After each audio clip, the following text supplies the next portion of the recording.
Hi friends, good morning. கோவிலில் எல்லா கோவில்லையும் கொடிமரம் இருக்கிறோங்க. அந்த கொடிமரத்தை பற்றி நம்ம பார்க்க போகிறோம்.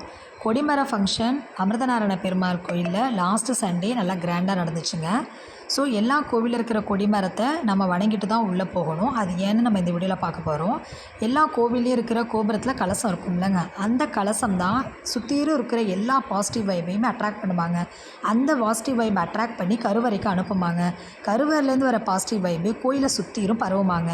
ஆனால் நம்ம கோயிலுக்குள்ளே நுழையும் போது நம்ம உடல் முழுசாக அந்த பவரை அட்ராக்ட் பண்ண முடியாதாங்க.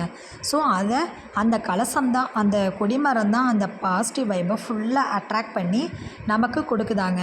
ஸோ அதனால தான் கோயிலுக்கு போய்ட்டு வெளில வரும்போது நம்ம மன அமைதியாகவும் திருப்தியாகவும் வெளியில் வருவோம். ஸோ அதனால் இனிமேல் கொடிமரத்தை வணங்கிட்டு தான் உள்ளே போகணும்.